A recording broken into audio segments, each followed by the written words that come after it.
Hi there, I'm Dylan, your host for this video. Today, I'm going to talk about what it means to me to be LGBTQ+, and some of these historical events that have shaped our community.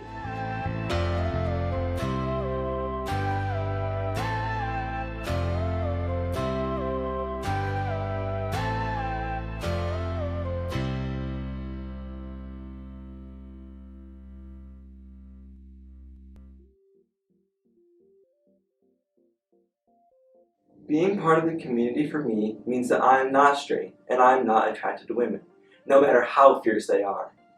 While I am a cisgender man, others may express and think of their gender differently.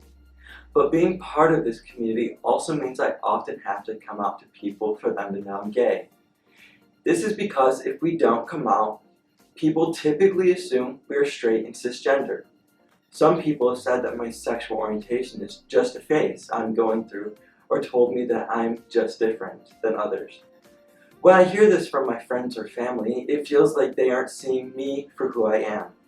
I also want to note that some people may change their labels as time goes by, or may opt to not use any labels at all.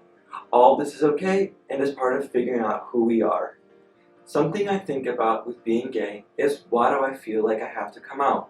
Why does being out mean I have to literally tell people? And why are some people's responses downright hurtful? The answer to this is something called social construction. Social construction is when we, as a society, attach meaning to words that we basically accept as truth or fact. Social construction can be helpful because it helps us create shortcuts in our minds to make sense of big ideas. Other times, it can limit how we think of things by narrowing our perspective. Labels like gay, lesbian, bisexual, transgender are good examples of social constructs because they help us make sense of ourselves and others and provide context. On the other hand, there's coming out. The biggest reason we come out is because many cultures across the world have socially constructed or decided that being straight is the norm. This means that if we don't come out, people typically think we're straight and cisgender, where anything outside of that is considered different. The construct that only certain genders and sexualities are normal is not okay or correct, and it's hurtful to so many of us. Additionally, sex, gender, and sexual orientation in our society have been constructed as binary, where we are either told we are either female or male, take on the roles of women or men, and are only supposed to be attracted to women or men. But what about the person who is non-binary, who is not exclusively female or male? Or someone who is gender fluid, who does not have a fixed gender?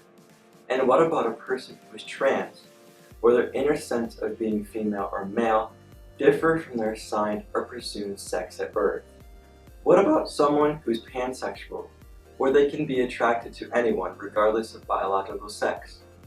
Or asexual, where a person may be emotionally attracted to others but limited in their physical or sexual attraction to them? Or bisexual, where they are attracted to women and men? So we see the problem. While some people may fit the binary world, many of us don't. So maybe it's time to rethink these social constructs. Let's also consider the difference between sex and gender. Sex is what we were assigned or presumed to be at birth and is typically male, female, or intersex. This is a biological phenomenon that doctors often determine based on looking at our visible organs. Our gender is how we think and feel about ourselves, and how we make sense of who we really are. Even though gender is that socially constructed piece, it's an important part of our lives. My gender happens to align with the sex I was assigned at birth, but for many others it does not.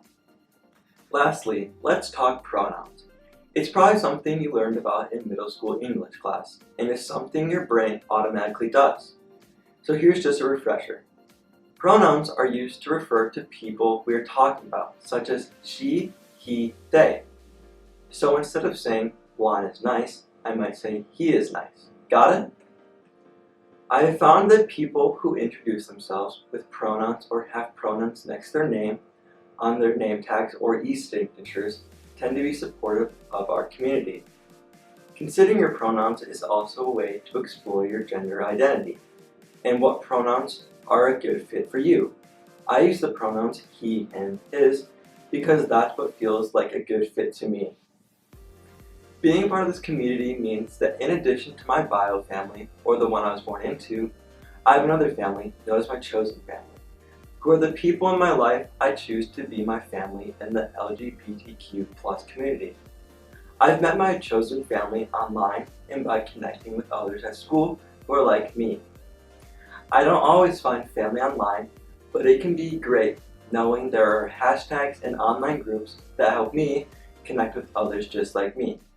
But remember, if you try this, make sure to make safe choices, use certified sites, and know who you are talking to.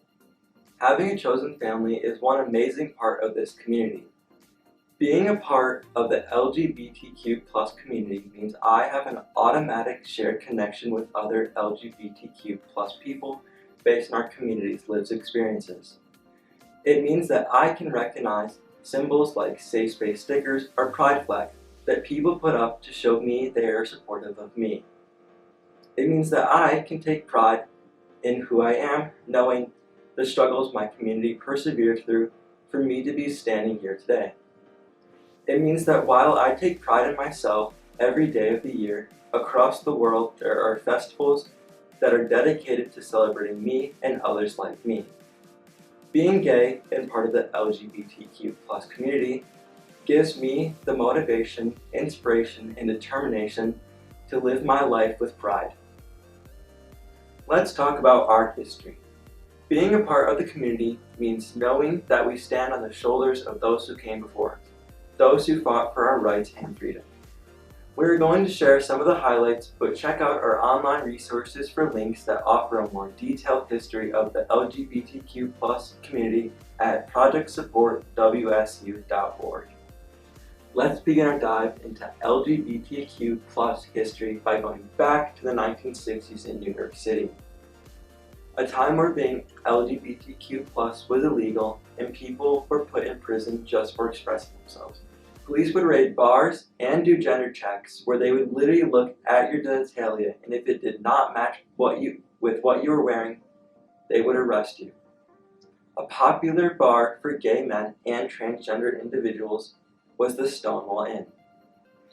One night in 1969, the police raided the bar, conducted their gender checks, and started arresting people.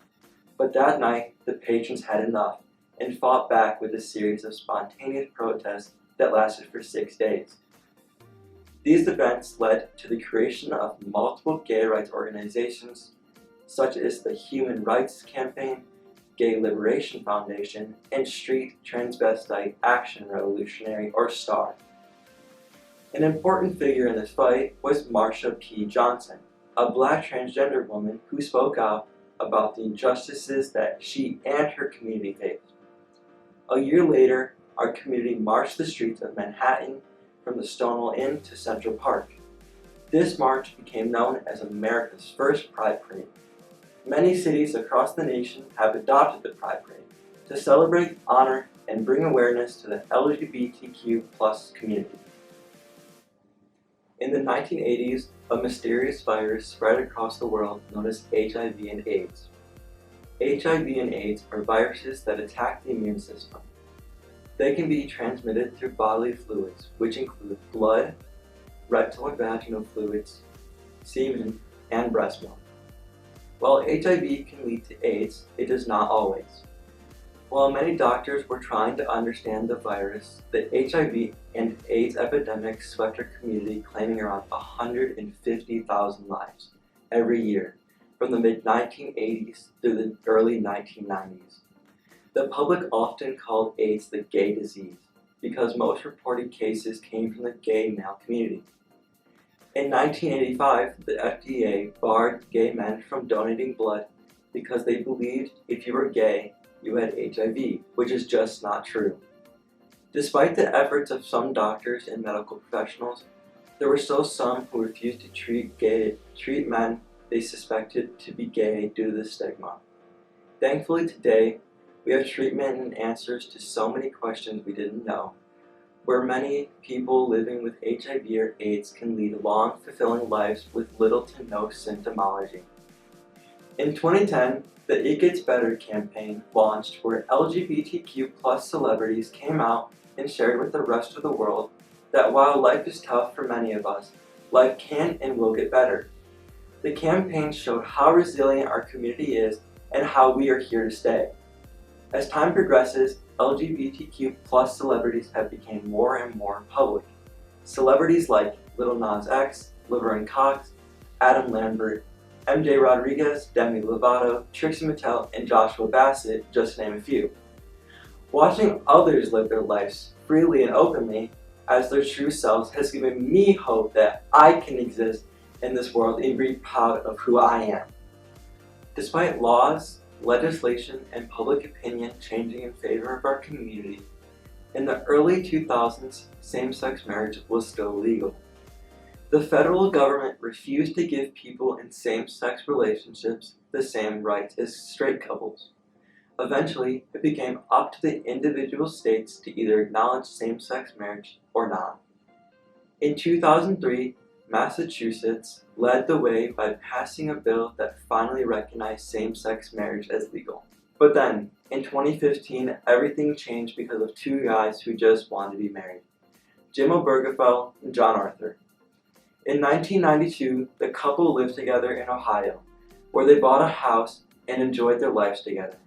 When Arthur was diagnosed with a terminal disease, Obergefell wanted to be on the death certificate as his spouse, but that was not legal.